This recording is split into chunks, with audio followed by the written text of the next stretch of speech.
little pigs, oh yeah. They're gonna talk about sweet, sweet RPGs. And it's the Titterpigs, the RPG podcast.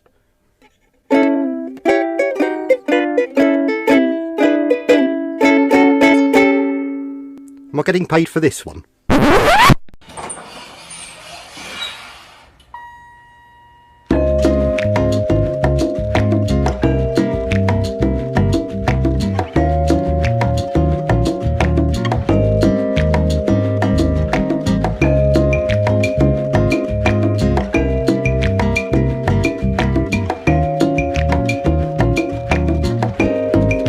Listeners, we are back, and tonight we are going to talk about the 2023 Ennies and what our predictions are for winners in each of the categories. Well, I will preface this entire episode by saying we are not going to do 100% of the categories. We have elected to eliminate a few of them for brevity reasons, and if our guests, who Scott will introduce momentarily, have anything to add in one of the 5 categories that we are going to pass over, they'll have the mic and they can, have their say. And it is that time of the year again. It is the voting is in effect for the 2023 Nepotism Awards, where the voting decision isn't necessarily based on the merit of the product, but more so on who the size of your fan base, and if the people who are voting actually give a flying fuck about the categories and the people they're in. So yes. Hold on. Point of order. Is that really nepotism though? Because that's not family related. Look at the definition of nepotism. It's not necessarily family related. It's just anyone in power who is sharing that power to provide a step up into pretty much anything. But no, I say that as a tongue-in-cheek joke. But we all know that that's something that we may get into a little bit here in just a minute. But first, I'd like to introduce this year's special guests who are here with us to discuss their predictions also, and maybe have a light discussion, a little debate. Nothing serious, no arguing. Just a little tit for tat as we go down these categories and agree to disagree on our picks, not debase, name calling, and let it devolve into a little more of a what's the term I'm looking for? A duel at high noon tomorrow? Exactly, a giant trash fire.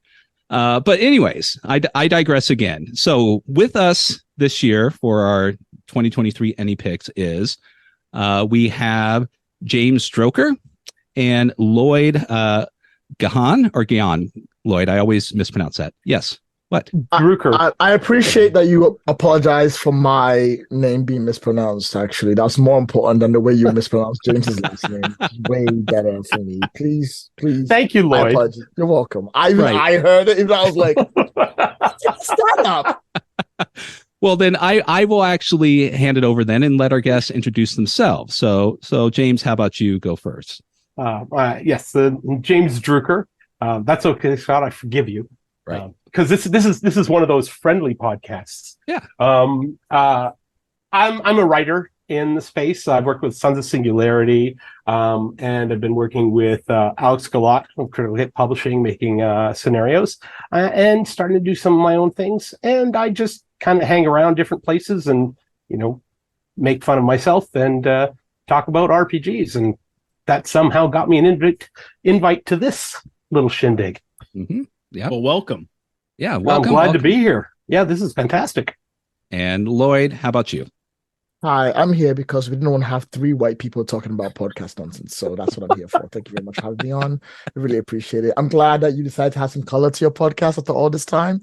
Really glad to help out. I'm also here because I actually do care about the Ennies, and it matters to me how the voting goes through. And I'm not about to sit there and be like, oh no, nepotism, because sometimes people just want to vote about things to have fun with, So with that, I think Keith, we would like to have a little bit of a roundabout before we get into the actual pick. So what is it that we're going to do now? We're going to start with just a general discussion about the Ennies, the good, the bad, maybe the ugly, peel back the onion a little bit just for a few minutes, just to give context to everything. And then I'll guide us through the categories And all of us have the 2023 Ennies nominees up on our screens. So we're not going to read them out to you, but we do have them up, and we're going to go around the room, as it were, and we're each going to pick our number one winner for that category, in a given category. So Scott and I and our guests are free to inject some commentary to go along with that to qualify their positions. So hopefully it won't lead to dumpster fires and duels at high noon tomorrow, because I can only be shot once. Remember that, guys. Well, mine and Lloyd's duel isn't planned till like next week, is it? At least. Okay, that's cool. So, talking about the Ennies as a whole, now I know the four of us have varied opinions on the whole Ennies voting nominee process and voting and all of that. I know this year there was some, I don't want to call it controversy, but a little wave making on one particular category. Just to give some context, was it the best podcast? Yeah, category? That's one of them. Yeah. Yeah. I just pulled up best podcast. Of the 5 nominees, 4 are actual plays, and 1 is a popular YouTube channel. Okay, there you go. None of which in their native form are podcasts. So there's a little weirdness with moving forward. I don't know about last year. I don't recall this from last year, because there was some actual podcasts in that category in their native form. This year there are none. However, in the nominee criteria, these all do qualify under that banner. So that's like one of the weird things with the Ennies, in my opinion.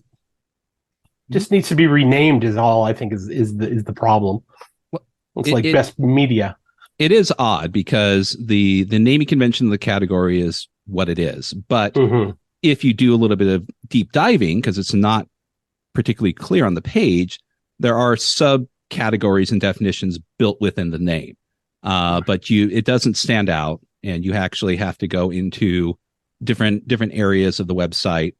Primarily, I think when the nominees were established, when you were voting for the nominees, or pushing, because maybe touch on that after I'm done here, Keith, on like how the nominees get in there, is the actual definition. It's podcast, and then underneath subcategory digital media, blah blah blah blah, and that's the same for the other category. So it can be a bit misleading, but it doesn't necessarily take away from the merit of the product, so to speak, because they all are equally good. It's a bit confusing. It's like what was it, years and years ago, when I forget who the band was, but when a band won an award for like best heavy metal, and it was like Neil Diamond or some nonsense like that, because something like that, where it's just like, how the hell did this get here when it's better fitted elsewhere?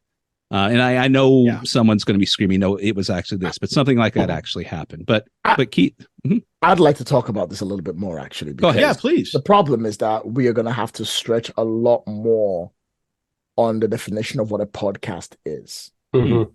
If we are only limited, what is categorically what people are calling a podcast? Is it people turn up and talk about the games? People turn up and talk about emails about gaming? People turn up and talk about the games they're playing. People turn up and talk about things that happen in the RPG community. People talk up and play a game. Like, we have not established what podcasts mean at any point in the entire history of podcasting for gaming. Actual plays, not actual plays. Hell, YouTube videos is like the only one that we could all go, hang on, okay, hold up. No, that I could put my foot down and be like, no, that is definitely not a podcast. That's on YouTube with visual. That's the only time I can be like, that I am putting my foot down going, not a podcast, it's a visual medium. Right. The biggest problem we have is all of these other shows, except Self-Kokowski, I'm really sorry, count as podcasts. Yeah. They all do. Every single one of them does. So it makes sense that in that category, there might be live action plays. So hold on. Let's older things in. This is going to probably be our first debate and dumpster fire of the whole thing. So I've got my cell phone for listeners. I have my cell phone in my hand, and I use like Podbean and Spotify and several other apps to listen to podcasts. Podcasts are something that you only listen to in audio format through like some type of either app or directly from a website. All of those categories into those actual plays, they are from live streams. They are, they're not native to the, like, this is a native podcast. We don't release it in any other category or any other form first. But is that a requirement because it's still being released as a podcast and it can still have quality without the video? Also, that's not true. A lot of these things are available to download and listen to separately. Not I agree. Just live. So let's, like, Call of Cthulhu Bookshops of Arkham. That is a video stream that is then converted, if it's even converted, because I don't know, it's not a thing that I'm listening to. I don't know that it's available to download just in audio later. If it's available to watch on YouTube and Twitch later, that's still not, at least in my own mind, that's not a podcast. It's not an audio specific format. But it is converted into an audio specific format that you can listen to as a podcast. Fair. And I have no problem with that. But the definition best podcast, it itself is not a podcast. It is at best, it's a vlog. Well, before we get too much further into that, I mean, the prior category to that is best organized play. As far as I can tell, those are all, live stream actual plays. But why doesn't the best actors at the Oscars win Best Picture? Because if they're the best actors they are, therefore, i.e., the picture should be the best there is. Why are these actual plays not in the best organized play category? I will say, though, best organized play, I just selected two of them just for context, and they bring up the actual module you can purchase or download for free, whichever they are, from the DMs Guild. So okay, they are product. They are organized play scenarios. They're not organized play programs. Okay, so again, there's scenarios within programs. Not just looking at the title of the categories are going to be misleading for some of them. Some of them are straight up, okay, this makes sense. Others are, it's no stretch. I know what Lloyd's saying is yes. Right. Technically speaking, any media That's the one I'm like, I can't save this one, man. I'm sorry. Yeah. I can't save you, bro. You're going down, bro. I take the heat for you, bro. I'm sorry. I gotta go, bro. I'm sorry. But I mean, if Seth, provided his shows, if there was a way to download those into an MP3 or MP4 format, then by the definition of what is a podcast, it would then qualify for it. Yeah. So, but he doesn't, because it doesn't make sense, because his show, his is all visual. His channel is almost 100% visual. You can listen to them, but you're going to miss out on a lot of the things that he provides for that. The way I see it, until we qualify what counts as a podcast, which we are not going to do in any universe, all those things are all those things are viable. Right. I mean, fair. I was just voicing my frustration with the category, and it's very broad brushstroke definition. Regardless of the popularity of this particular format of podcast, where it's generally you and me and guests talking about something that doesn't necessarily need any sort of visual media. Right. The popularity of actual plays, whether it be video or audio format, are 1,000 times more popular than a bunch of people sitting around talking about anything. Yeah. So who's gonna listen to my nonsense? I know.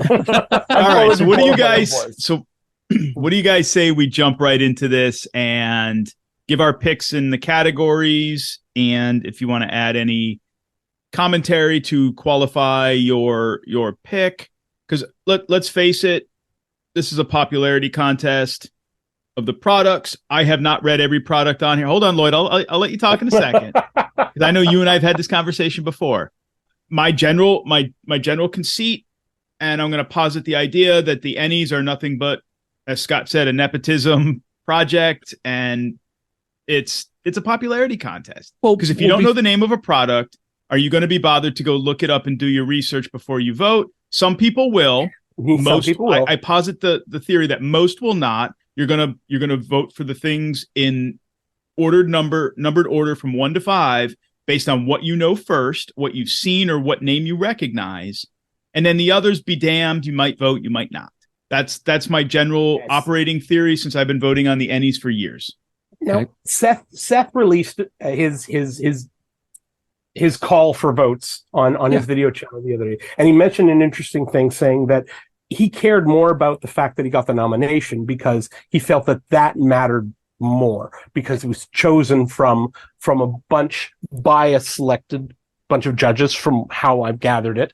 And so this final list is probably more important as a collective as opposed to individuals that are being selected out.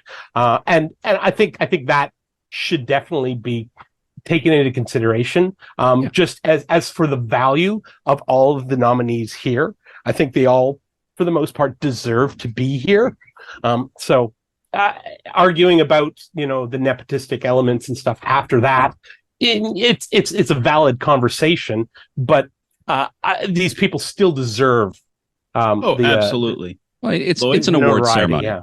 It's Yeah. an award ceremony, and then there's not a single award ceremony out there that is not, by the schoolyard definition of, a popularity contest. The most popular thing technically is going to win because they have the most people voting. That's just how it is. And whether it's good or not is secondary, or whether it deserves it or not is a secondary aspect to that. But I do have a question, Keith, before we dive in. Hold on. I think Lloyd wants to input on this. Okay, go ahead. Oh, yeah. There is nothing more important than being a nomination of an Ennie when it comes to your product. It doesn't matter what you say about the vote or anything else. You just got a billion eyes on your product on that one day. Yeah. Right. Which is why the most important thing you know is exactly who has put you on the area, which is why the most important category to me in all of the Ennies is the Judges Spotlight winners. Right. The Judges Spotlight winners is the most important category because it tells you exactly who has made the voting and what they like and what they do. Like any review website or any podcast with three white people talking about nonsense, you want to care about what their opinion is so you can judge based on what you know they like. If I turned up and I said, yo, this horror game is one of the best horror games I've played, you're going to go, yo, I know Lloyd doesn't play horror games. If Lloyd liked this horror game, knowing what Lloyd says, I'm going to give a look at that.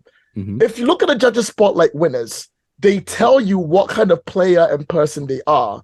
And by looking at that, you can make an assumption as to what they would have picked from the list down there. And if you like someone's choices in the Judges Spotlight winners, it is worth going in to look at all the other categories to see what has been voted up. Because that person had an influence to put it down the board, and that means that thing is worth your time if you liked what they started with. That was all I wanted to say about the Judges Spotlight winners before we move into the Judges Spotlight winners. Yeah. Right. Okay. So Scott, you wanted to add something before we jump into categories. No. It was just essentially more nonsense into, the definition of what an award ceremony is, but most people know it. I mean, it's no big deal. But as Lloyd said, it's not necessarily it's not the ceremony itself. It's just the fact that you're there, is the biggest award that you can get. And if you happen to win, it's just, it's a cherry on top. But yeah, that's the icing on the cake.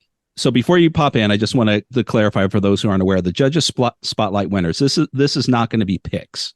These have already won. And so maybe at this point, we're just going to, just touch on them briefly just to see, some we're familiar with and some are not. But I did a bit of homework and some I was familiar with before they even won. But so I'm going to hand the reins back over to Keith. So this year, like every year, there are five core judges, and those judges pick their favorite game out of all the entrants. And as Lloyd said, it kind of highlights not only what they like, but their areas of interest and the types of games and the types of mechanics and art and everything that goes into what it is that they find fantastic about this hobby. And that is an indicator of why we have some of the things that we have as nominees in the other categories, because those are the people that scrub through all of the entrants to get us, the general public, down to the 5 in each of the main categories. I'm not going to read them out, but I mean, some of these are quite telling. Some of these are interesting games. I don't know most of them personally, the games, but I've looked them up, and there's quite interesting variety of games here. Yeah. So Lloyd looks like he's chomping at the bit. I know Lloyd loves the spotlight winner. So Lloyd, lay it on us. All right, so here's a word breakdown. We have 2 solo games that you play on your own in the Judge Winners. We have one game that is a module that you can play 5th ed in. We have one game, which is the cool game about queer disco and cosmic horror. And we have Fakecraft as the final choices. Now, these choices are very important in the way they lay out. One Breath Left is very much a it's like almost like a journaling game in its own way, where you're reaching out and doing stuff. And it's very similar to the second game, Void 1680 AM, which is a game where you're tuning through it. You're playing with cards and you're playing mechanics and telling a story from 2 separate solo games. For 2 separate solo games to be in the judges spotlight winners, it's very important for the choices that are made further on. These are people who are like, I will game by myself if it can help me tell an interesting story. So they're interested in telling stories in their own way. We do have Moonlight of Disco. Is it Moonlight on Roosevelt Beach? Which is like the wildest thing I've ever seen on this goddamn list. And I'm like, I don't even know what's going on with this thing, but it's a queer game of disco and cosmic horror, and I love it. I've seen it offered at the most recent Weekend of Good Friends, and I guess it met to good reviews and people enjoyed it. So. Yo, Candace McAfee, I don't know who you are. You let me discover something that's new, and I'm looking forward to it. Fakecraft is not really my cup of tea, and neither is Dungeons of Drakkenheim. Yeah. Because of the way they are. I'm not like Fakecraft. I think mostly Fakecraft's a generator, but I haven't actually properly looked at it. It is, I've only read the whole thing down. And it's about making characters and rolling dice and getting that to that. So we have someone who's given us ways to create, which is very important in the hobby as well. So let's go over this category one more time. We have solo games, games for creation, a 5th ed module that kind of moves into itself, and queer disco and cosmic horror. This is what we start. This is the starting line for how good the Ennies are going to get this year. I am ready. Yeah. So to tack on to that, the Dungeons of Drakkenheim is a 5th edition setting created by, and again, they have a large fan base. This is by the Dungeon Dudes, who have a popular 5th edition YouTube channel. And this was kickstarted. Not a podcast, but a YouTube channel. Not a podcast. No, exactly. It's, it's their own personal game. It's their setting, their game that they've been running through 5th Ed for years. They packaged it up, and their fans ate it up, and it was a popular Kickstarter for 5th edition people and fans of the show.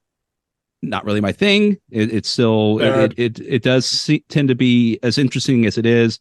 It is another kind of generic fantasy 5th edition setting, with a couple with sprinkles on top. The one that I'm the most interested in is the other solo game, the Void 1680 AM. Which not only is it a solo game, but the most interesting aspect about this one is essentially the foundation that this creator is providing.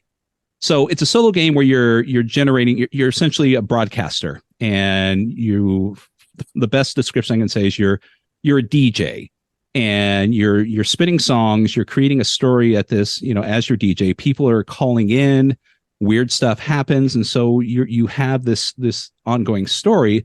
But he's providing you a format to allow interaction between other fans of the game. So you can have actual real life people call in and record to your game. And ultimately, when all this is done, if you provide it to him, he's broadcasting it on channel 1680 AM, because he has a radio tower that he's saving these episodes that people are creating and broadcasting them.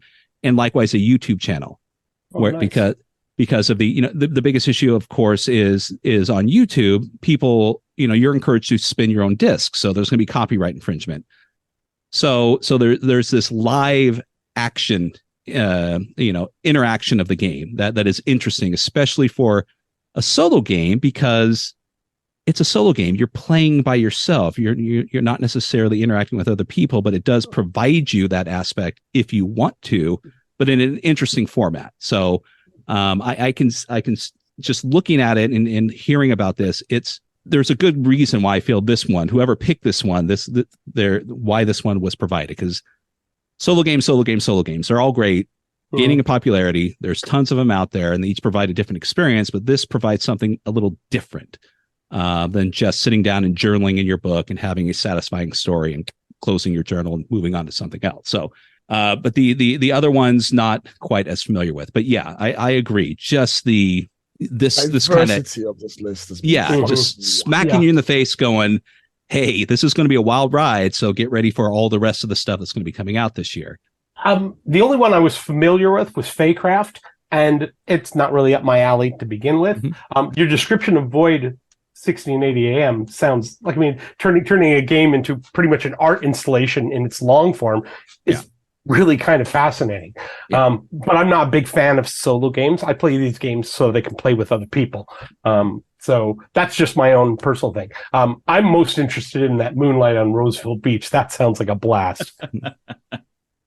And already supported. Just looking at it, they have secondary setting, books already being provided for it. So it looks like not only is it a popular game, but it's always good to know that this is not one and done. They're providing stuff to allow you to carry on and enjoy the game beyond the initial concept. Yeah, the only thing I want to add is Void 1680 AM. I knew a little bit about it, and I'm intrigued by it. I didn't realize that you could spin your own discs or your own records and then send it in and actually be aired.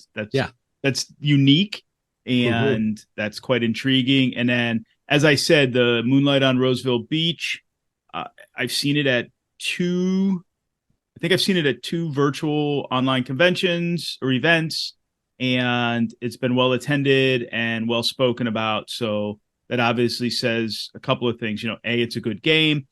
2, people are interested in it. And 3, there's an interest in this type of game, and it's fantastic that this Candace McAfee highlighted it as their winner, their spotlight winner for this year. Yeah. So. Yeah. All right. Let's move on. Let's jump into these categories because there's a bunch to get to. And this is going to be good because everyone's a winner for the Spotlight Awards.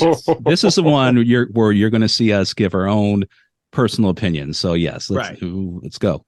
So first up is the Best Adventures category. So just for listeners, every category has 5 nominees.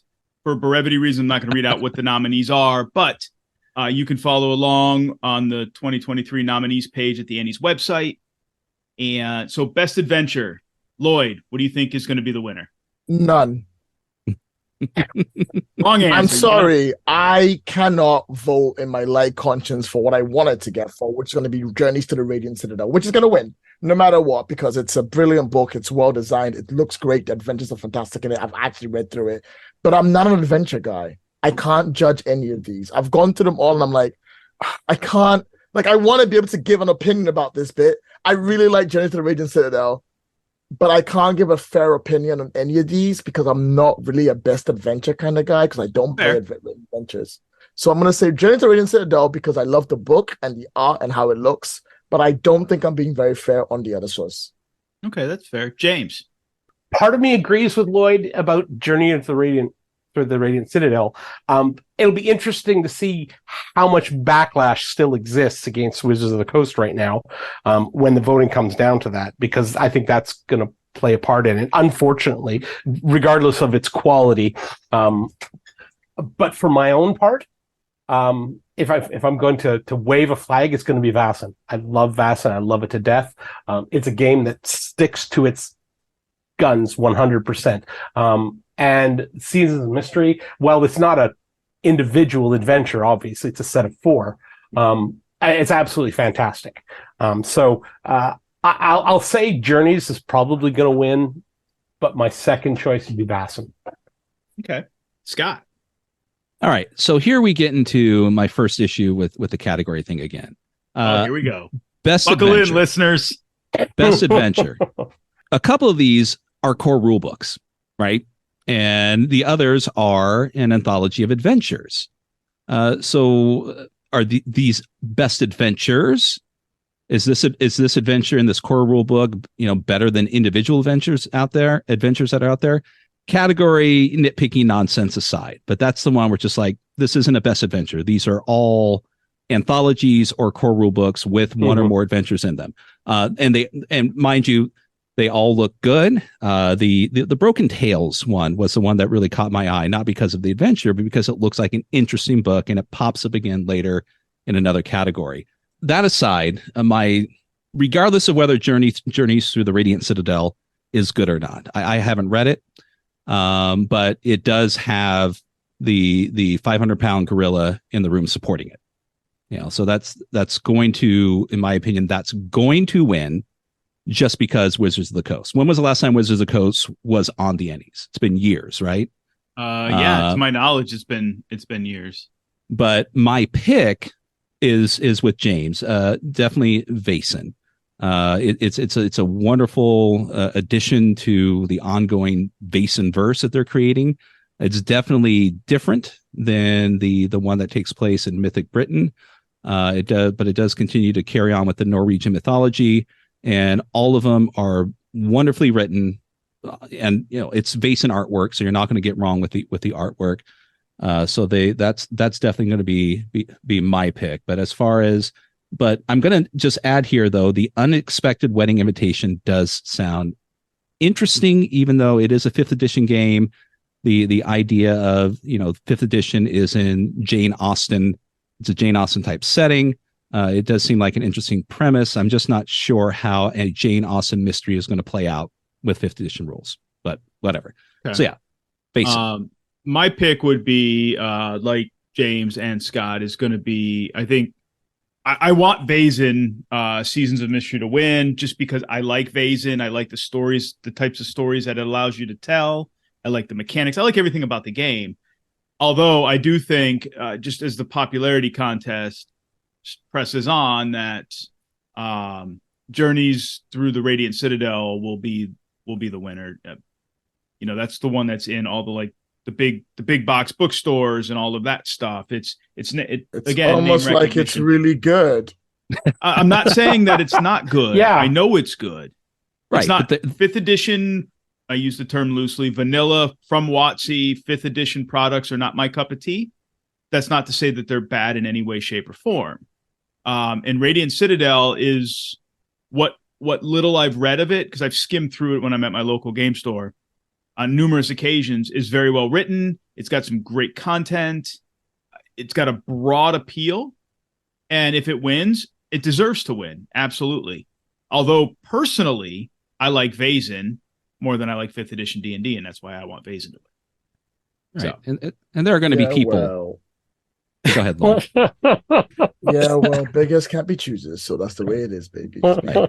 But there's going to be fans of Vaesen and fans of WotC 5th edition who have not read either. Right. They're just going to click on what they know. But the thing is, there's more of them clicking on that on the WotC camp than there is in Vaesen. So. Guys, I love you both. I do. I think you're great people. I might leave my firstborn children with you if I don't have kids. But could we please not circumvent every single category with, people are going to vote for this because we've heard it more and they like the name for every category? No, we won't. This is the first category. That's the first category. Yeah. Literally first category. Yeah, well, people are going to vote for the one that they've heard about because I get it. I got it the first time we had this conversation. So let's not do that. That's out of the way, so it's going to be implied in everything else. So yeah, we won't rehash that. We won't rehash that. All right. So moving on, we're going to skip over the best aid digital category unless one of our guests has something they would like to comment on. Yes. Hi, everybody. How's it going? My name is Lloyd, and I didn't skip over the best aid accessory district because it's very important. That rim space planet generator will literally save you time, effort, and money. You want to I push a button and get a random planet while playing through your solo space or your fun space or traveler or Starforge or whatever. Rim Space Planet Generator has you freaking covered. You push a button, you have a planet, you know what it's like, you know what's on there, you've got a hook for a storyline to get to it, you've got a weird mystery thing to go in, bam, done, sorted. Every time I play Starforge, that's the button I push. I don't go to that whole Oracle nonsense. I'm like, why would I bother?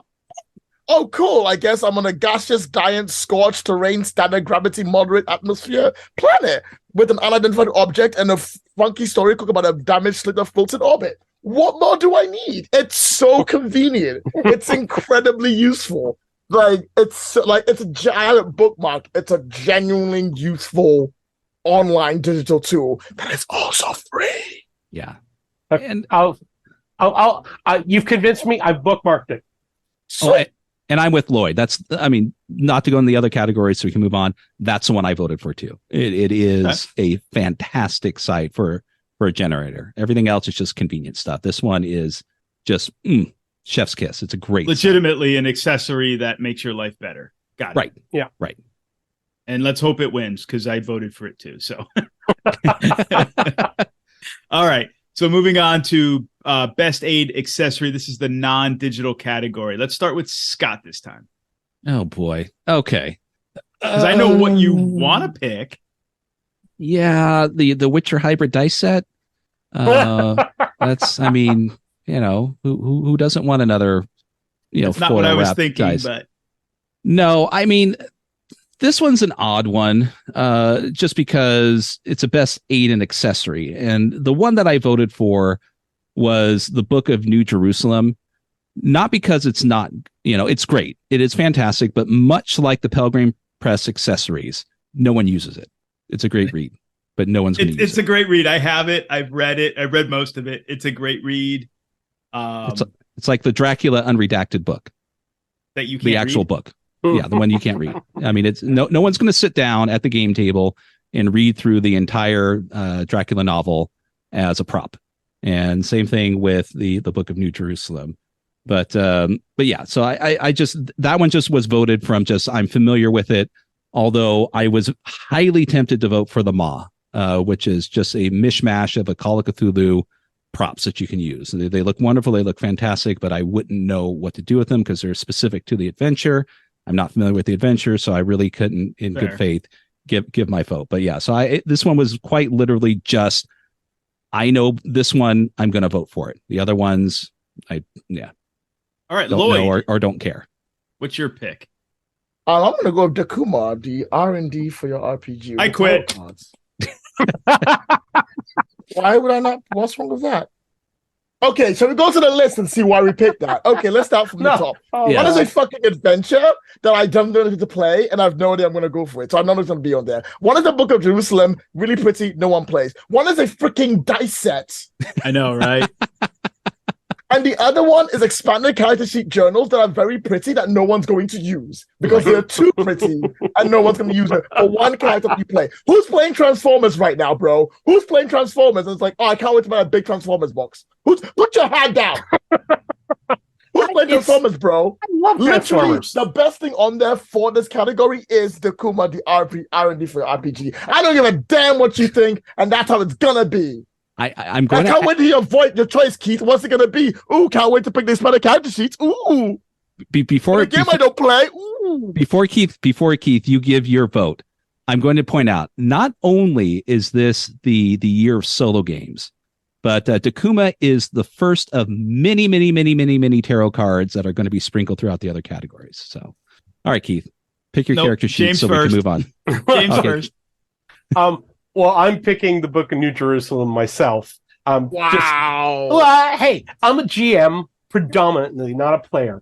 And this book is just a great resource for hooks and for ideas and just how to move forward through it. It's just, to me, again, I make the same argument you make about everything else. The dice set, who cares?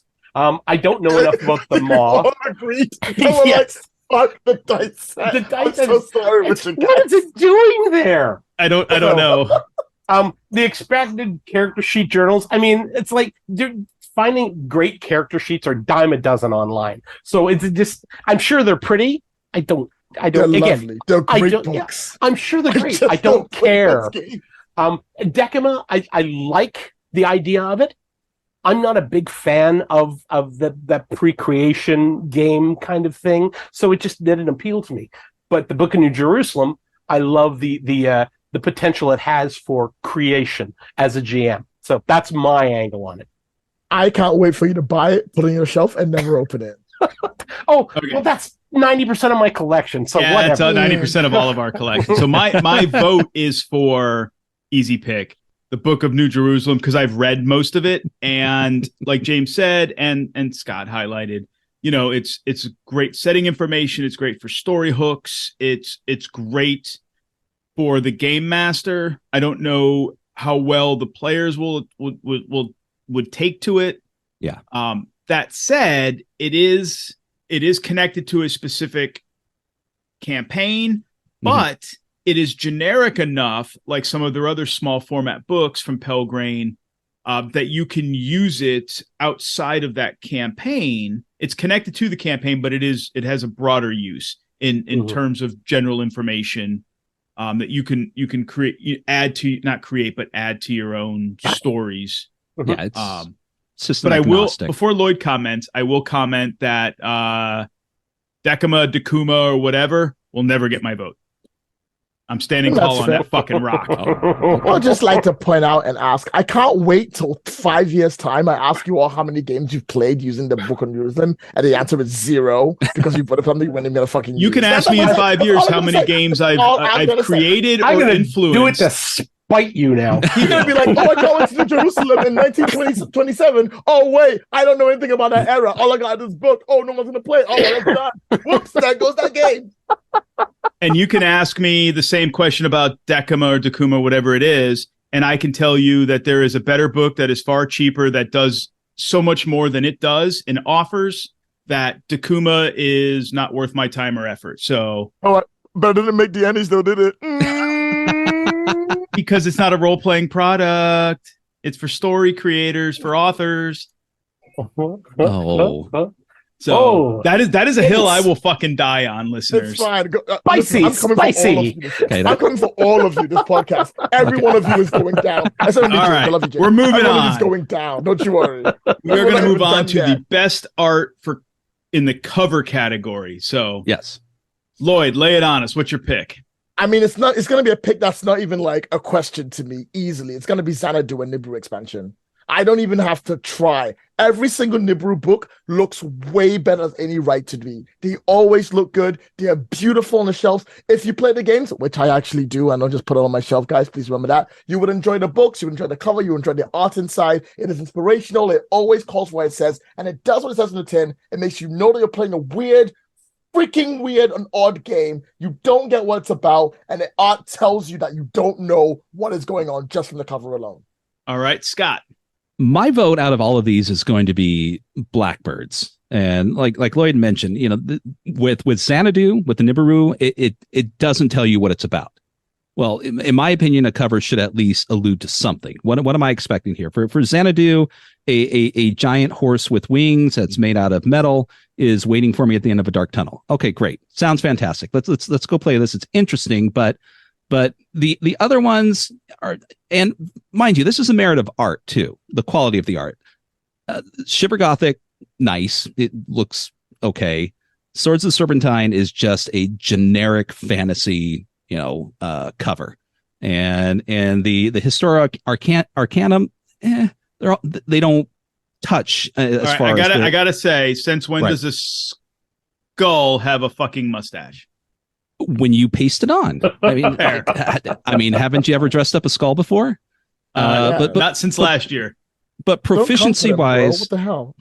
Proficiency wise, they're all proficient in art. But Blackbirds to me gives me a general idea of what's within these pages because of the characters that are on there. The artwork is good, but out of all of these, none of them stand out of like, oh my God, this is a fantastic. The artist of this just blew my mind. This is great art. Blackbirds is going to be my pick for that one. All the others are just kind of, they're okay. All right. I'll throw mine in and then I'll hand it off to you, James. I was on the fence. I love the Xanadu cover. I think it's great. I'm in agreement with Lloyd on this. It's mysterious. It's beautiful. It's just like the original game's book cover. It just hints at what's inside, between the covers. And I was kind of at odds with either Xanadu or Shiver Gothic. Oddly, I like Shiver Gothic. I like the cover. I think the lines are good. The coloration's good. But I had to vote for Xanadu. So, James. I'm with you. I think Shiver Gothic is a fantastic cover as well. I mean, shout out to the Shiver boys. Yeah. I think it's It's a sleek cover. It's great. Mhm. Well, and this is obvious. It's an homage. It's got a Mike Mignola aesthetic to it. I mean, it does have a particular type of style that you can recognize as another popular artist. So it does draw you in instantly. Yeah. It's the best designed of the four, but it's not necessarily the best cover. I'm going to have to. I'll say that I love Blackbirds as well. I agree with Scott on that. But and in seeing all the other Nibiru role-playing game covers and art, they're spectacular, and that one is by far the best cover of the five for me. So I mean, it's I do like Blackbirds. I agree. Swords of the Serpentine. It's just I'll even call it boring. It's uninteresting to me. I mean, it's cool as a concept for a game that you're playing, but the cover, But yeah, Xanadu by far. So now we're going to move on to best interior art. James, lay it on us, brother. My choice was Oz. Although, again, this one very closely in front of Vaesen, as far as I'm concerned, just because I both think they're both absolutely beautiful. Johan Ertegun's art is absolutely spectacular in all of its forms. And the issue I sort of have with this is that Oz, I think, is also one of the best designed looking books. And this should be in best design and visual design, but it's not, which I think is kind of a sin, but regardless, it's a beautiful book. It's got simple art and simple layout, and it all sort of blends together. And I think that's what makes it play for me. That's the one I'm going to vote for. And a secondary nod to Vaesen. Okay. Scott. All proficient, just from the examples alone. But my pick is going to be Flabbergasted. I really love the interior artwork of this book. Being a fan of things like Troubleshooters and that kind of that graphic novel comic book style, the layout from just the example looks fantastic. I like the details of it. You know where this game takes place, and it just appeals to me on a personal level. Nothing against the others. It's all fantastic art. The Seven Sinners or whatever. Superb. I love that. I don't feel that the artwork is as proficient in Oz. I do agree with you. The layout is great. And Vaesen, I mean, I love the art of Vaesen, but I mean, it's just there. It's not there's other things that just appeal to me personally better. And Flabbergasted, I know nothing about the game. I know generally, what it is, but it just that the interior aspect of it just appeals to me on that level that I love so much about other games that have that graphic art style. Okay. Lloyd. I have not seen Seven Sinners' interior, so I will not be able to give an opinion about that. I would like to have seen Seven Sinners' interior to give an opinion about that. But since I don't, my win is going to be Flabbergasted. I'm a big fan of consistent art that runs through. I don't like these books with multiple artists all over the place because I feel like it doesn't really tell the same story. Whereas if you have the same few artists doing the book all the way through, it's much nicer to me. I enjoy it more, and the art is consistent throughout it. That's the main reason I like it so much. Okay. But I feel like I have to be honest, I did not see Seven Sinners, so I don't know what it's going to be like. All right. I think the Seven Sinners has got beautiful art, but that's not my pick this year. My pick is I'm going to be different than all of you guys. Is oh my god, I'm drawing a blank. Incantations should be right in front of you. It is. It's in front of me now. My screen flashed. And the reason I am picking that is the artwork that is represented in the collage, layout aside, but the artwork that's represented in the collage reminds me of like the board game Dixit, the where you have these gorgeous art cards that are meant to inspire your creativity and then have your mind start kind of working some ideas using the art as influence, right? And that is what this screams to me. I don't even need whatever's written on the copy. I can look at the art that's on the 3-page spreads that we get to look at and just looking at the art, it's very evocative, and I pick up elements in the individual art pieces, and it makes my mind starts reeling and wondering what I can do with it, and I'm finding inspiration with it. So that's why I'm going with that. So we have best cartography as our last graphic category for now. Oh, great. Let's click on their collage. Yeah, let's everybody. Yeah. If you're following along, click on the collage link. Oh wait, there is none. Lloyd, what's your pick, buddy? All right, so this was a bit of a difficult one for me. I don't want to vote. I'm finding it really hard to not vote for Campaign Builder because it contains a literal set of maps. I don't know what to do. I'm really stuck here because I'm like, I look at the categories, I'm like, all right, there's 2 of maps, and then there's just 3 other ones that have maps in them, and I'm like, what am I voting for the best category section? What am I voting for here? Am I voting for best looking maps? Am I voting for maps that work? I'm looking for maps that are consistent. I'm looking for best map creator. I'm looking for best map players. I know Dark Quest is not on the list because I just can't see it. It's just too much black and white. I'm just generally like, I don't know what I'm voting on. I don't know what to go for. Please help me. I'm going to abstain from this one and let you lot go for it. I'm sorry. Fair. I tried. I went, I don't know what I'm looking for. I'm going to hold back. All right, James, what's your cartography pick? Claw Atlas. New patch for Bleak, Feather, and Bone. I tried to do as deep a dive I could to find examples of all this stuff. And I could see bits and pieces of Blade Runner and Campaign Builder, the map folio kind of stuff. I didn't see anything of Duck Quest, so I couldn't say anything.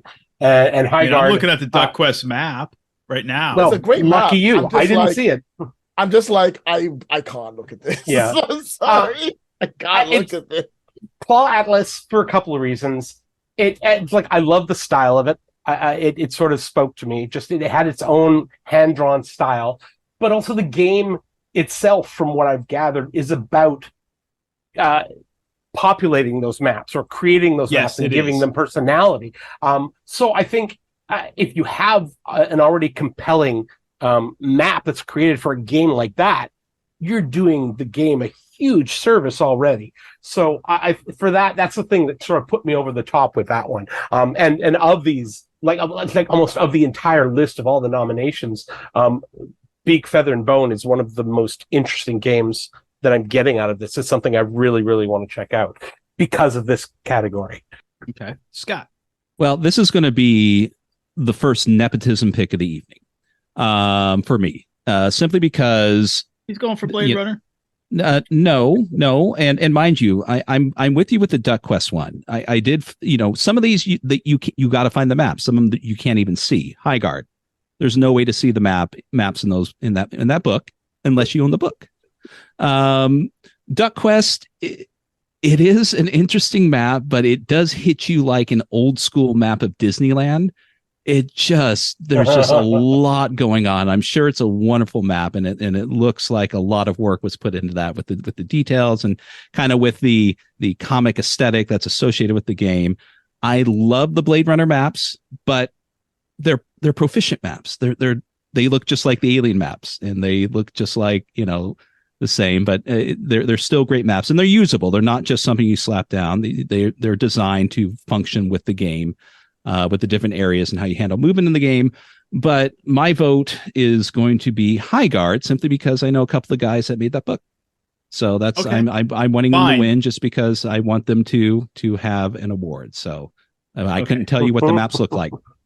Wow. So, okay. Yeah. So mine is going to be what you guys are all shitting on is Duck Quest.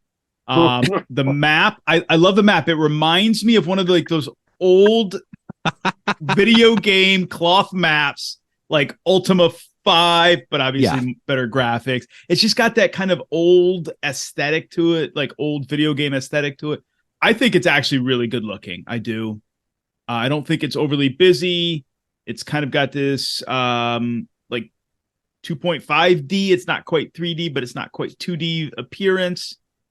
I just think all around aesthetically, it's nice. But you own the game too, right? I have the PDF, yes. Okay. Yeah. So does it show you where the churro stands are around the park? So you know where to get them? No. And doesn't tell me where like the the German pavilion is at Epcot Center either. Right. Okay. But yeah. I'm picking that. That's my pick. Not just because I know the name of the game and I have it, Right. but I think of the other ones that I can actually see the maps of or find the maps of or know of personally, I just think this is the most aesthetically pleasing to my eye. Right. But we all are in agreement. This is a category that should also have a collage. Otherwise, you're not going to be able. I mean, there's no way for you to look at High Guard. I mean, Duck Quest, you're lucky if you go to Exalted Funeral, you click over, you can see the map. But yes, how are you going to vote if you can't see the goddamn maps? Yeah. So.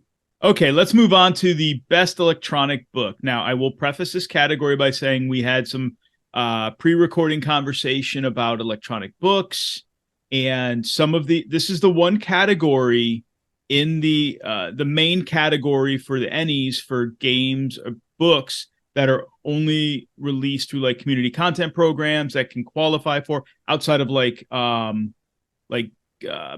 best game of the year kind of thing. But generalized categories, this is where they fall. So that and some of the 5 that are offered here are also available in hardback, and that's kind of a point of contention with some of us. Lloyd, what is your pick here for best electronic? It's only Brindlewood Bay, mate. Like, it's not even a choice.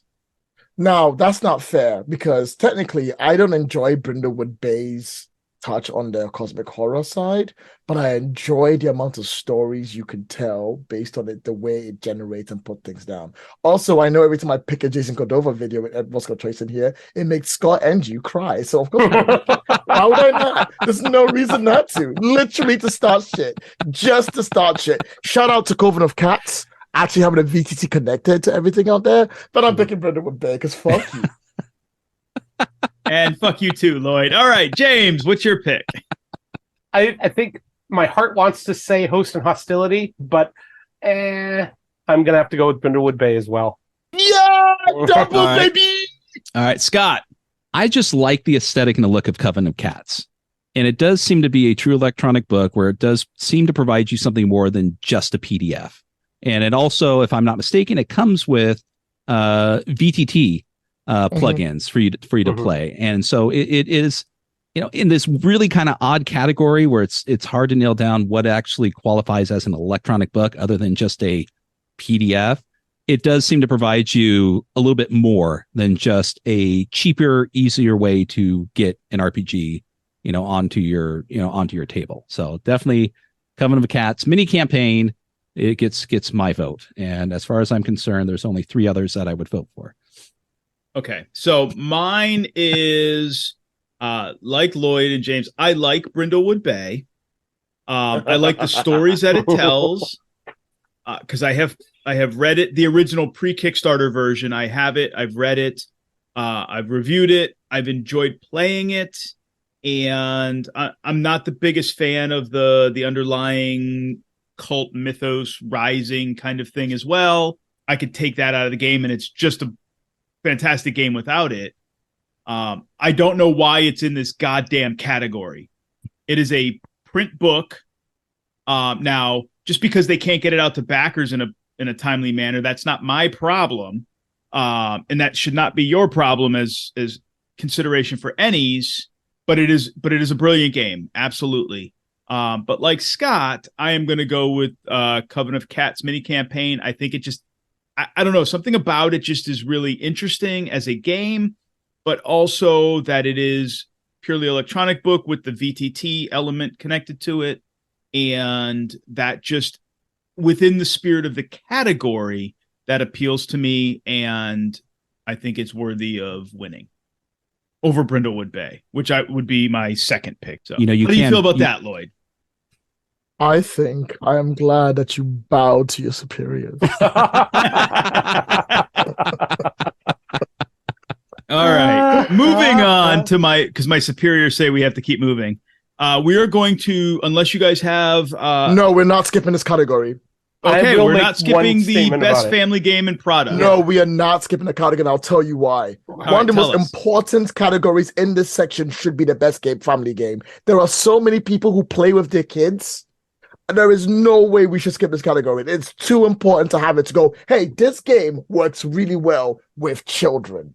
We should 100% focus on that. Okay. Too many gamers are getting old and having kids and want to be able to share the hobby with them. We should keep this in.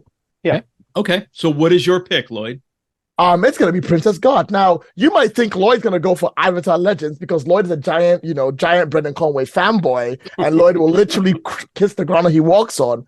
But I don't think Avatar Legends is good enough to be played with kids. It is just that step too complicated. It's a good TV show. It's a great adaptation. I would not play with younger people. It is too much going on with the way it works and what you need to understand. Whereas Princess God requires literally one die. Did you go wrong? You get to play cool princesses, you do cool things, you do whole sections of TV shows will support it, games will support it, everything you need to be there. And it's a very small book, like I think 70 pages. And like that big for like A5. Like, how could you not? It is exactly the kind of game you want to play with your kids. Yeah. I agree 100% with everything you said there right from the beginning to the end. This is an important category. My choice is Color My Quest for much the same reasons. I love that barrier to entry for children to be as thin and easy to traverse as possible. And it looks like something a little kid who has their crayons and sitting at the table would want to get involved in. And it's creating that engagement with a younger audience that grows our hobby. So that would have been my choice. So for much the same reasons. All right, Scott. I'm going to go with James on this one. As someone who's tried to run games for younger kids, not only getting them involved in the game, keeping the rules as easy as possible, but also maintaining their attention within the game can be difficult. But with things like Color My Quest, it does give them different outlets. They're playing the game, they're coloring the game, they're making aesthetic choices that aren't necessarily narrative, but it still keeps them their attention and focus. Yeah. And at the end, if you're either playing the game or you end up just have them, coloring the sheet in, you win because you've brought them into the game one way or another. And hopefully, whatever the aesthetic is that you end up doing, it's going to maintain their attention to want to continue with that and eventually branch out. So, I mean, and this is one of the ones that I think is great because it appeals to those with really younger kids, those that are below 10, which is kind of 10 to 12 is the average age where people go, they're okay if they play D&D. But for people who have younger kids that they want to play a role-playing type game, that's not a board game, something like this really appeals. And this is something that you could buy and have on the shelf in an elementary classroom. And just have that there for the use of educators on top of it all without them having to be aware of what a role-playing game is. Okay. I would say they're all good options with the exception of Avatar. I agree with Lloyd. I think it's a little too advanced for playing with a broad spectrum of children. I could see like playing it with like a 12 or 13-year-old. But you get any younger than that, I think it gets a little too robust of a game. Of the other four options, they're all really good. I'm gonna pass on a recommendation or my pick because I think they're all good. They all appeal to that like under 12 crowd, like Horseshoe Academy and Princess Guard looks really cool. I mean, Goblins, Color My Quest, they all look really good. But I just don't know because I don't game with younger kids anymore. So I don't know what's appealing to them anymore. So I'm gonna pass on making a prediction. Okay. Fair. Next category, best free game or product. Scott. Well, this is one that I didn't really look at. So it's interesting. Some of these choices here I'm familiar with, and others I don't know. This honestly would be one that I feel like I really couldn't make a pick. Okay. But I mean, I am familiar with the games. I mean, Stranded by Mongoose Publishing, that is a Traveler game. And as far as I'm concerned, most of the free stuff that comes for Traveler is good. And the other one being Root.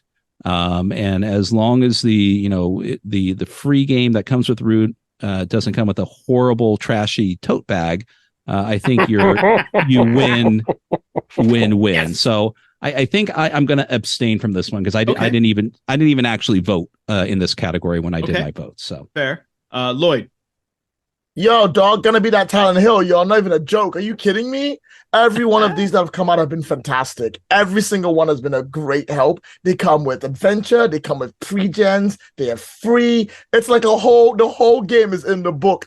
How can you not have this? It's so convenient. Every single year at UK Games Expo, at Games on Demand, I run a different version of these months, and I've had a different one every year, and they've always been stellar. New characters, new things to use. Can't go wrong with it. Although, shout out to Exclusions from Botanist, a sketching and drawing game. Carry on. Okay. James, what's your pick? I had to go through them and say, well, which one do I want to play? And then level that against level 1. I most want to play Stranded because that sounds like a really fun adventure, a fun game. I don't know how good an introduction to Traveler it is, so I can't really say. But level 1, the anthology, there's just so much content in there and so much stuff along the fringes. You can't help but give it a shout out to this. These are the people that are on the fringes and on the vanguard of what the next step of RPGs may be. So I think they need the attention for that, and they deserve the attention for that. Okay. So I'll say it's a tie between those two for those two different reasons.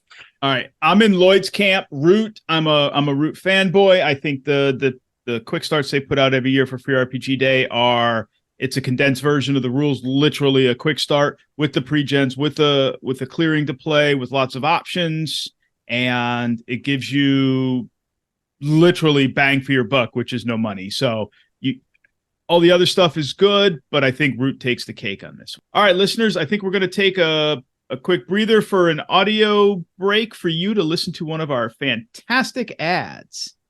Ooh. Womp, womp, womp.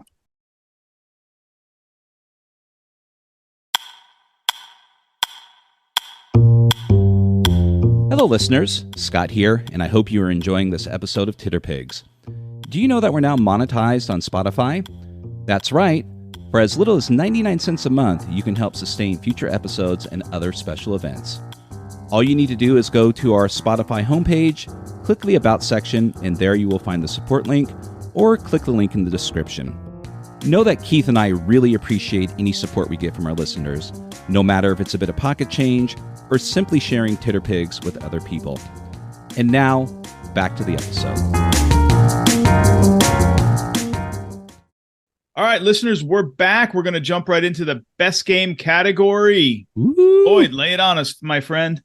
Why don't you ever go first? You want me to go first? Fine. Yeah, go first. I'm going to go first. I am going to pick Trophy. I've read Trophy Gold, and I've skimmed Trophy Dark, and I find it an intriguing game. You get a lot of bang for your buck in the physical book. There's just tons and tons of scenarios. So that's why it's my pick. Considering the categories here, my pick is going to be Fabula Ultima. Just because of the aesthetic. I am a giant JRPG fan. I've played, I grew up on those games. Those are the ones that I primarily played when I wasn't playing role-playing games, during certain aspects of downtime, even before I started playing role-playing games. I love the aesthetic. I love JRPGs, and perusing through this book, it looks fantastic. It is dense, though. It is something that I don't know I would like to try at some point, but with that, there seems to be a run of these type of games that are coming out. There's the new one that I forget what it's called, but Fabula Ultima has my pick. All right. Lloyd, what do you got? All right, so this is a tough category for me because I've played 4 out of 5 games on this list. Mm-hmm. So I'm going to actually sit back and go for a wild shot, and I'm actually going to pick Passion de las Pasiones for my choice. It's so hard to pick a category. I've played all the games. I'm loving Fabula Ultima. I think Trophy RPG is a god-tier game and will give you bang for your buck. But I gotta go with a classic. Like Mark Truman and Brandon Leon Gamble have been working this game for fucking years. It's hit the shops. It's finally done. It is beautiful, and also I'm a Magpie fanboy. So I gotta pick baby. That's how all right. All right, that's fair. James. Yep. I'm with Scott here. I'm going to go with Fabula Ultima. I grew up with playing these video games, like the Final Fantasy and stuff like that, and like Final Fantasy 1 is still my favorite Final Fantasy game. And as much as people are like, "Oh, Final Fantasy 7," blah, blah, blah. I think it captures that aesthetic. It captures the feel of playing that game on a table instead. It's fantastic. It's brilliant. And like I said, yeah, it is dense. There's a lot in there. But hopefully that doesn't keep too many people from checking it out, because it's absolutely fabulous. What is Lloyd holding up? Lloyd, rebuttals? This is the quick starts, which is only that big, and it's all you need to get. How many pages is that, Lloyd? Because listeners can't see the picture. That is the quick start is like, oh god, do I have a page number? It is 50 pages. Oh, fantastic! Also, have any people actually played Fabula Ultima? I have not, so no. I'm the only one that's actually played it. Okay, cool. I was like, guys, you got to play the game first on this one. This one, you got to play the game first, y'all. That's fair. I love it. I also love Break, which I don't know what you're talking about. Can't wait for it. Don't want to talk about it right now. Let's move on. Okay. We're going to move on to best layout and design. So, James, what's your pick? Oz, but it's not here, so I guess not. Then you don't count. Exactly. I'm going to have to say... I'm going to have to say Eldritch Overload. Looking at it, it's beautiful, it's colorful, and I'm not somebody who likes tarot deck mechanics and games, stuff like that, but as it's just a pure visual experience, that tarot deck is absolutely spectacular. It is beautiful. Okay. And there was a lot of care that went into because not only just individual pictures, but the entire breadth of the entire deck is just it's smashing. It's smashing. It's just amazing. Okay, that's fair. I'm going to jump in here, and I am going to go with Frontier Scum. I own it. Reading it, it looks like I'm skimming through an old Sears and Roebuck catalog from 1927 or whatever. I just love that aesthetic. I grew up in a family of antique dealers. I love it. I love the visual appeal to it. I think the design and the layout of it's fantastic. Lloyd. I'm also going to Frontier Scum because they did a video where they opened page by page, and I was like, okay, that's kind of hot. Every page looks fantastic. Yeah. They did a page open up. I was like, you know what? Out of all the games here, the one I can see the easiest one is you. You're going to get my vote just like that, baby. I'm going to give it to you. Best layout. It is a really cool looking layout book. Yeah. I didn't think it was going to be that way, but I was like, watching it, I was going, the fuck is this? I was pleasantly surprised when it showed up when I ordered it on a whim, and I didn't know it had that kind of aesthetic to it. And it just grabbed me. I love it. Scott, what's your pick? Oh, it's going to be Frontier Scum for all the same reasons. Now, mind you, my second pick, if Frontier Scum wasn't here, it would have been Blade Runner, just because more so for the design, less for the layout aesthetic. But it's another good job of them capturing that particular aesthetic of a game like they've done with Aliens, and it's a good one. But yeah, no, Frontier Scum. Layout and every little bit in there is not just there to look pretty. It's part of the game. You can pull little bits and pieces from that and utilize it within the game. So all right, so we were intending to skip over the best monster adversary, but for our guests, do you guys have any comment on that category? That one I'm really happy to skip because I'm useless at that. All right, cool. We're going to skip over that one, listeners. Yeah. We're also going to skip over best online content because that is blogs, and just assessing blogs is so super subjective. Unless Lloyd or James has some burning. I mean, I'm going to pick TTRPG Kids no matter what. So, okay, I'll shout out Linda Kodega's RPG reporting just because of the impact that it had on role playing games as a whole this year. Although you could also say that that's just Wizards of the Coast part. She just managed to jump on it, but yeah. Fair. All right, so let's move on to best organized play. So these all appear to be scenarios for organized play programs. Lloyd, you got any thoughts? Honestly, this is one of the toughest categories for me to go through. I think out of everything that I had to see on that list, I could not make a decision as to what I wanted. I'm going to abstain from this section. All right. Scott. Again, but probably for different reasons, not because I can't choose. I just don't feel it's fair because I'm not familiar with any one of these. I don't necessarily watch online actual plays unless it's people that I know. So, but that's it. Yeah, Lloyd, go ahead. It's not actual plays. It's organized play. This would be like D&D Adventure League, Pathfinder Society. Oh, got it. Okay, that's why I'm like, I can't give a general opinion about. So there you go. There you go. I mean, even not understanding the category, it wouldn't be fair for me to pick any of those. It's just not familiar with it. Not my wheelhouse. So, and I'm abstaining just because I don't play in actual play programs, and it's not fair for me to cast a vote for something and predict something because I don't play these scenarios. I don't read them. It's just not my wheelhouse. James? Right. Yeah, I'd have to say the same thing about as all three of you, essentially. I'm not familiar with any of these things. I don't do organized play. I feel bad making any recommendation of any sort of any of these. I'm sure they're all fantastic, but yeah. All right, let's go on to our number one contentious category for the year, best podcast.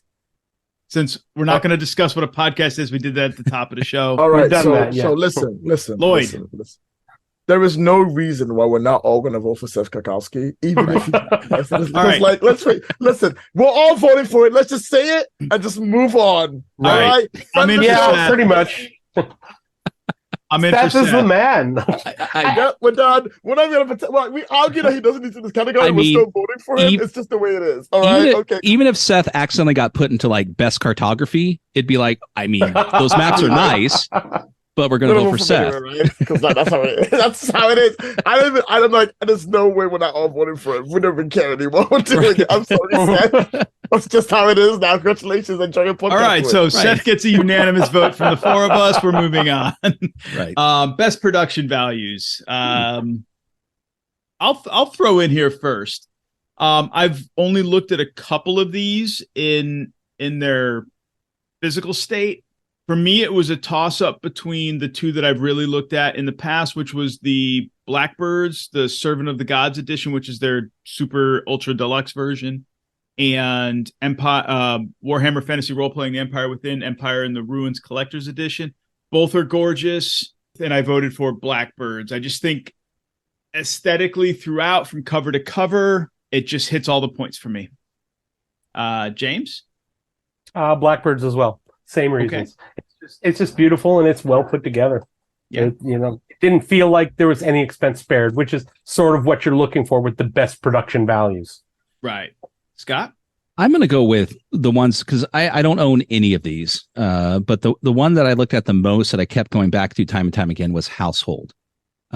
Just not, based upon the idea of the game, but also just looking at it, the production alone, even if I wasn't familiar with it, would have drawn me in instantly. Okay. And on top of that, the idea of the game, essentially the borrowers, so to speak, or the littles here in the States, tickles that nostalgia thing, and just the idea of little people living in the real world, making their way through the world today takes everything you got. All right. And Lloyd. I caught that. Like to get away. So there is no universe where I'm going to vote for Warhammer Fantasy Roleplay for a collector's edition of an adventure I'm never going to play. Not going to happen. So get right. But I will tell you my choice. It was really difficult to choose between Household and Die. I thought Household looked incredible, but you got to support your boys. So Rowan, Rook, and Deckard had my vote. There goes Die, the role-playing game special edition. It is a beautiful leather case book. I'm hoping to pick one up. I'm going to get my book signed when it comes up. It's Karen Gillian, so it's an friend of the show, English favorite. Gotta go. It's the game is beautiful. The production values are beautiful. So much work went into that. Kieran's mind is warped enough that you want the book to look exactly the way you want the game to play, and that's exactly what you get for that. Yeah, see, I couldn't vote for it in good faith just because I've read the comics, most of the comics up to present, which are fantastic. So listeners, if you haven't read them, go read them. I just don't own the game. I don't own the PDF. I didn't back the Kickstarter. So unfortunately, I just don't know enough about it, and especially the special edition to cast a vote on it. So, all right, we are going to, unless our guests have like a burning comment. We're going to skip over best RPG related product. Um, Lloyd? Improv for Gamers, second edition by Evil Hat Productions. We Um, need more books that are not just, oh, here's a role-playing game. They're like, hey, do you want to read some book about how to figure out how to make improv work? We don't have anything like that. Why would you not put that out? Not be a good thing in the category. That's a great category book. It's not a plushie. I mean, shout out to Metal Weave Games for a cute plushie, just a heads up. That It's is, not a but, plushie. It's but to not be dice. fair, that is literally the only game, the only product in this category that fits the category. The other things, the plushie doesn't fit. I'm sorry. The plushie is not a game. It's RPG related, bro. It's an plush. A number 2 pencil is RPG related. Yeah, and so is a piece of fucking paper. But the other things, No, like don't hate. Fable Maker's animated tarot box set, that's an accessory that belongs in a different category. It's not RPG related. It's an accessory for a game. This is where the categories start getting wonky. And that's the 4th tarot card box set. Yeah, I know. There's this running theme this year. I know. Tarot bitches. I Get love your tarot cards, bitches. guys. For the record, I have like 3 decks of tarot cards. Like, for real. I love them. Okay, so I mean, that's the only person who's voted for a tarot game in this production so far. Yeah, this was one Lloyd where I did too. just voted for it. But go ahead, Lloyd. So the next category is coming on, and all your options, but your choices better be exactly the same, or I will walk off this podcast. All right, so let's go to that category. Best rules. Lloyd, Do you want to go first or last? You know what? I'm completely unbiased when I say that Rivers of London role-playing game is the best rules game on the list. Easily unbiased on a single choice. Nothing in there even comes close to how good that is. Oh, Rivers of London is there. Oops. Fucking bitch. Oh my You God. Yeah. fucking bitch. Although, Lloyd, are you on the website? I am lit. My name is literally there. Right there. Okay. Well, I mean, Is my name it isn't there? Is it It's there? It not is there. It Just is spell there. wrong. It is. But it's But it's literally misspelled. there. Lloyd, Are that the only reason you invited me on the Lloyd. podcast? I had to actually become an Emmy nominated before you put me on a goddamn podcast. Isn't that the only reason I'm here? Okay. All right. So, Lloyd, are you abstaining from this category since you are one of the writers of one of the products? No. Yeah, no. Okay. I am Do you telling wanna you go this first is the or best last? choice, and you're all gonna choose it. Yeah, Rivers right? of London. Yeah. Yes, Okay. Sure. I'm gonna be divergent here. motherfucker. I'm coming for your soul. I'm gonna be divergent. My pick is my number 1 pick is Trophy. My number 2 pick is Rivers of London. You're dead to me. I'm sorry. I don't get me wrong. Rivers of London is a brilliant game. It's not too far from its roots of Call of Cthulhu BRP as a whole, but Trophy is just unique. It's fun. You get a lot of bang for your buck. It's not dense rules, and it's super simple. It's just, to me, it's got a little bit more going for it, but I was neck and neck on what I wanted to choose. It's okay. And I'm I dead know to the other Lloyd, two- so this podcast is over. It's fine. I'm signing I know the off, other two everybody. won't let me Goodbye. down. All right, The Scott. other two won't let me down, right? Oh, boys? again, number 2 nepotism pick. I out of all the wonderful people in there, like Ben Aronovich, Graham Barber, Paul Fricker, Lloyd Gyan. I'm sorry.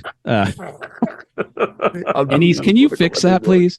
Yeah, I mean, again, this is part merit, but part, hey, this is my friend, and this is I'm going to go with that. And but the other thing I'm going to add is it is the only one out of these that I've read.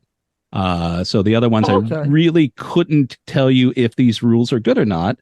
I mean, fair. well, I'm going to back up a minute, because these are all core rule books except Highguard.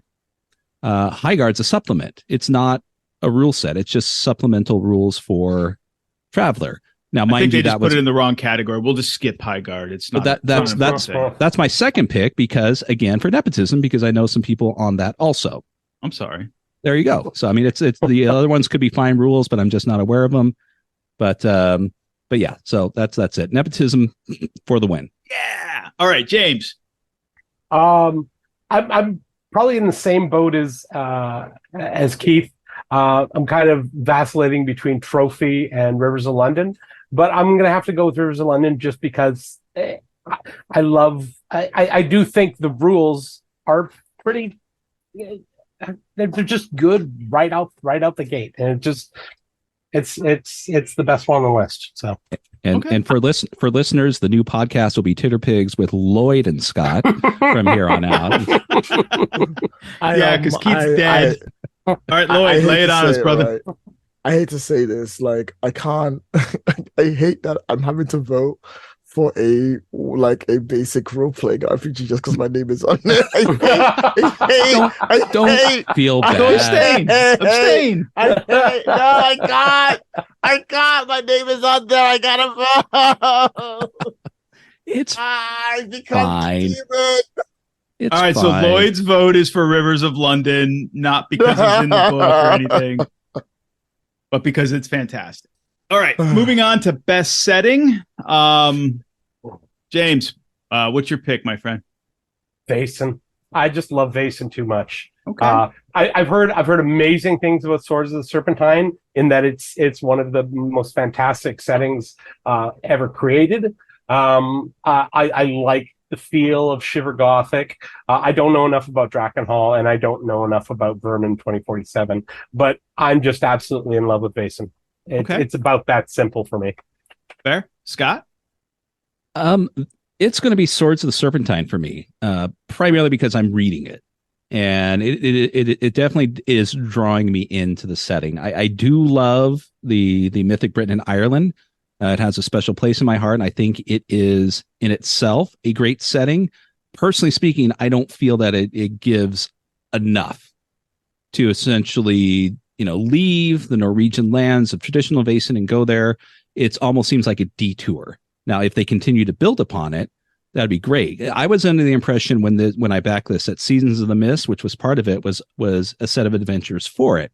Turns out it's not. That's for more in the traditional setting of Vaesen. But yes, just Swords of the Serpentine is definitely drawing me in. That even if I never played with the gumshoe rules for Sword and Sorcery, the city itself is a wonderfully evocative setting that can be used for anything. Okay. All right, Lloyd? Drakkenhall, City of Monsters. Even now to today, we are still getting 13th Age supplements. Yeah. And 13th Age is one of those games that is eventually going to get second edition, but until then, still stands the test of time as a great role-playing game system to use for most of the games you're playing at.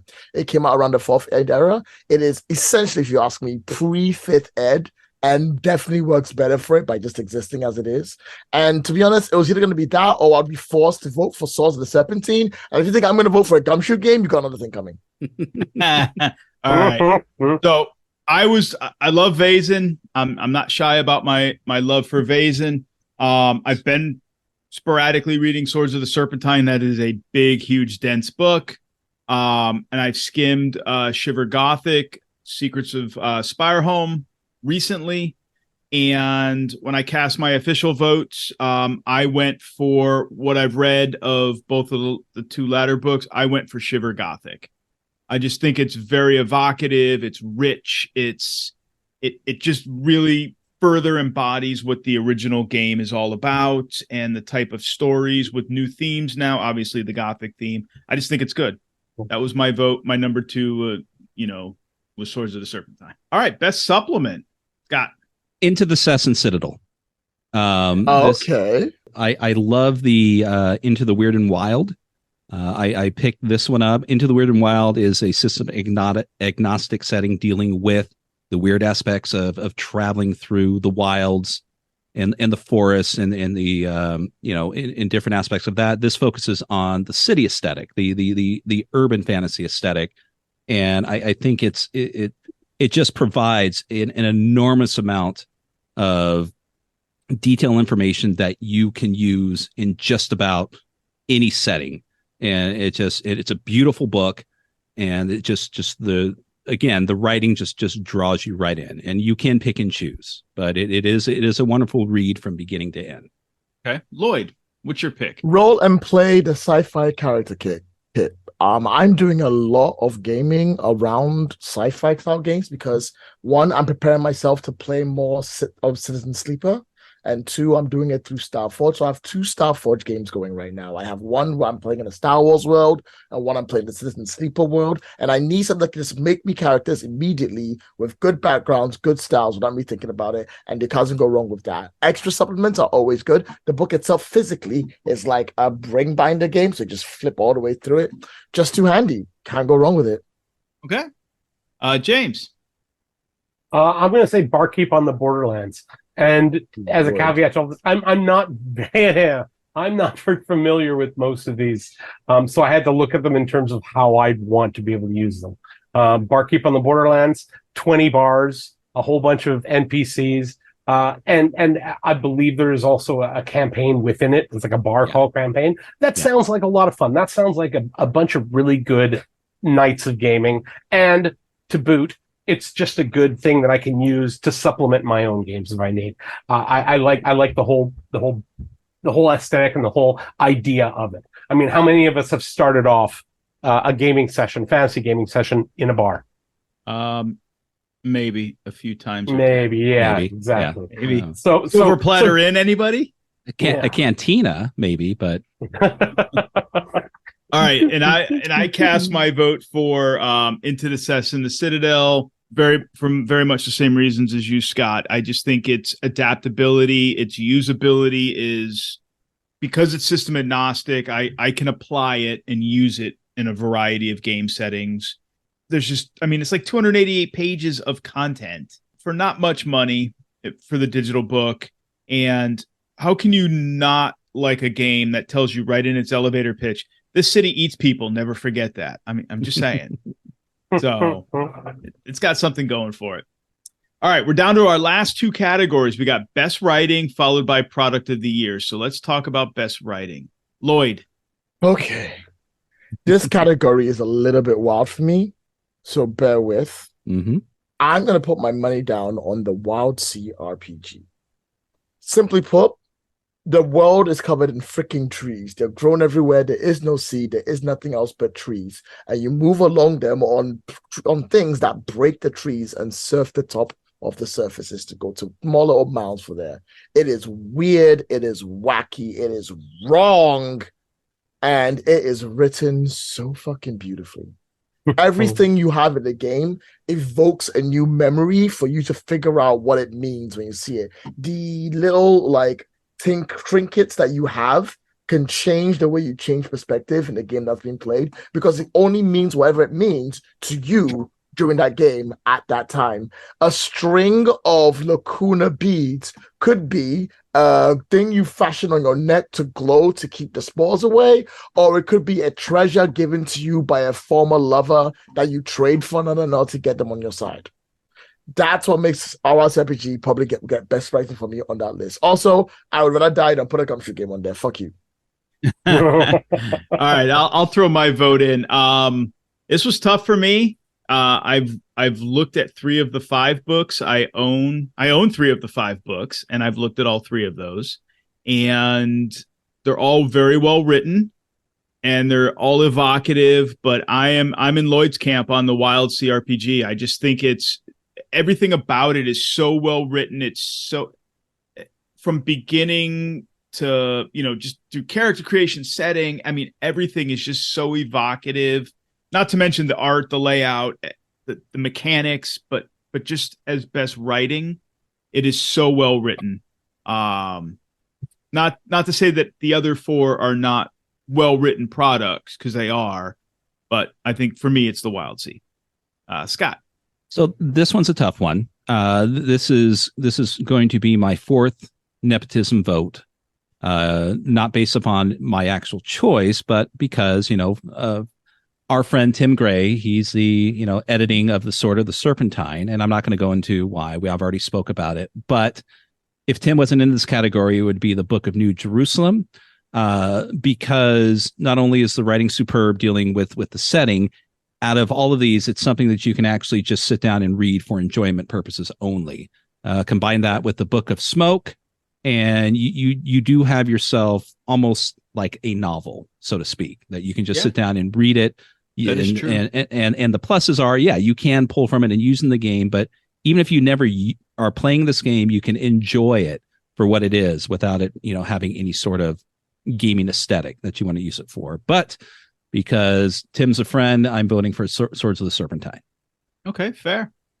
James. I think my criteria is kind of the same as Scott's. I look at Book of New Jerusalem, and it's a book that is about its writing.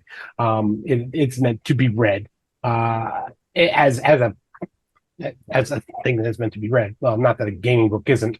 I'm just going to shut up about that. But I also want to kind of shed some light on Osprey Games have been putting out some really solid stuff, and Grand Mechanismo is a really solid game, and it really kind of it feels like the setting that it's trying to write for. But between the two, I definitely say Book of New Jerusalem. All right, so that takes. Before you continue, I Right. feel you should have a shout out to Osprey Games, who in the last 4 to 5 years have really stepped up to join the RPG community. Mm-hmm. I feel that their games have really come out of nowhere and just made massive leaps in the industry and have changed the game as it is. They make small role-playing books, but usually those books are fucking incredible. Mm-hmm. Yep. Right, I'm ready for the last category now. All right. Just before we move on, I just want to say I concur with Lloyd's sentiment there. I think we all do as a group. Yes. That Osprey Games, the role-playing division, has really come into their own and is bringing it. Of all the ones that I've looked at, I haven't looked at all of them, but the ones that I've looked at have been good. With there was one particular one I didn't particularly care for the way that it tells stories, but it's not to say that it was poorly written or poorly laid out or anything like that. It's just it didn't appeal to me, but it apparently it's appealing to other people, and that's great. But they have really amped, run up their game, and they are bringing it to the table every time they put out a new book. So, all right, last category, product of the year. So this one has, what is this, 10 options to pick from instead of the standard 5. So, James, hit us with your product of the year. Okay, well, as people have heard me, I've been shouting Bassin from the rooftops every time I get a chance, but it's not going to be my choice. Okay. Like gasp. And I love Fabula Ultima, and I think it does a lot of really cool things. But I think the most solid and the best put together game and best product is Rivers of London, and it has nothing to do with you, Lloyd. I'm sorry, but it's just an amazing game. It's just it's the one that deserves to be on the top. I mean, Journey Through the Radiant Citadel. It's probably going to have numbers behind it, but Rivers of London, I think there's just more care to what they wanted to create based on Ben's original stories. I think that is our diamond in this list. All right, Lloyd. I am abstaining from this choice, because this is an actual choice that I'm like, I cannot force people to pick a game for the best product of the year. Okay. As such, I will be abstaining from this vote. All right. I'll go next, and Scott, I'll let you have the final. And if the choices are not Rivers of London, I will disown you. Okay, carry on. Okay. So I would love to see, and it's not here, but unfortunately it's not here. I would have loved to have seen the Wild Sea here. I think it's a fantastic game. I think I like everything about it. But of my options here, I think overall, I'm going to go with what I've been going with, Trophy. I just think there's just so much bang for the buck, and it's simple rules. It's easy to get into, and it tells pretty good stories. So you are aware Cordova is not coming back on the podcast, right? I don't give a shit if Cordova comes on the fucking podcast or not. I'd like to point out that 1, yes, Trophy is fantastic, and 2, I'm pretty sure it's going to sweep this year. I am pretty confident most of the categories that a Trophy is in is probably going to cover it, because I think a lot of people would have played it because it's very easy to get into, and they'd have been like, this game is genuinely solid. It is a genuinely solid game. Yeah, and that's why I think it's, if no other category, I think it's worthy of being in this category and being as a real contender for this category. All right, Also, Scott. I know that picking these choices makes Scott even redder, so get fucked. I wish I knew more about a lot of these games in this category. I mean, I'm with James. Fabula Ultima looks like a good game. I haven't played it. But I'm going to give you 15 reasons why I believe Tarot and Codex. No, never mind. And likewise, Household. I do have maybe a good feeling that if I had played and spent some time with Household, that might be my pick. It just I need to get that game. But for the most part, for all the same reasons that James stated, it's going to be Rivers of London, the role playing game. It is a wonderful book. It's well put together. It has been a long time coming, and you can tell that the care and effort to portray this very popular world that Ben Aronovich has created, that it does display that, which is a crapshoot when it comes to intellectual IPs like that. Mm-hmm. Some games pull it off. Some you just, it looks like a car wrap around a set of rules, and you're just not experiencing what you experienced when you read these books or read that comic book or saw that movie. Right. This one definitely provides that aesthetic that, yes, I'm not playing at the game, I'm playing in that world. So yeah. All right. Exactly. So that wraps us up for our Ennie picks for this year. Rolling out of this segment, Lloyd, James, thank you from the bottom of my heart for being on the show and giving us your informed and insightful opinions. And look, I'm not going to have to go to a duel tomorrow at high noon and lose my life. So this is good. Have you been listening to your own podcast? No. But thank you guys. I really appreciate you coming on the show, taking time out of your day. This is one of our longer episodes every year, and hanging out with us and doing this. Yes. It was awesome. Thank you for inviting us. You're welcome. Well, I speak for myself. Lloyd can speak for himself. I'm about to say, you don't speak for me, son. You don't speak for me. You don't speak for me. I came on this public and got abused for it. Don't speak for me. I think that you have a great little category there. I'm really glad I was able to brighten up your day by being a host on here, even though it's taken well over a year since you started to invite me and you invited all my other friends. And only picked me in, I barely managed to get in the category, but it's fine. I only have to freaking join the Ennies not to get invited, but it's okay. Don't worry about it. I'm over that. Wow. It's all good, baby. It's all good. I feel like those shots at noon just got fired. Well, and likewise, James, thank you so much. Lloyd, thank you for appearing too. Lloyd, Gyan. Yeah. But no, this has been fantastic, and definitely going to have both of you back on the show again, whether you're going to be nominated for an Ennie or not. The insight that you two, both of you provide is priceless. So, well, thank you. Like 2 years. All right. So, well, listeners, I hope you enjoyed this episode. Look for more to come soon. And with that, I think we will ride off out into the sunset, and maybe some of us might change our votes. Take care, everyone. Cheers, everybody. Bye-bye. Get out.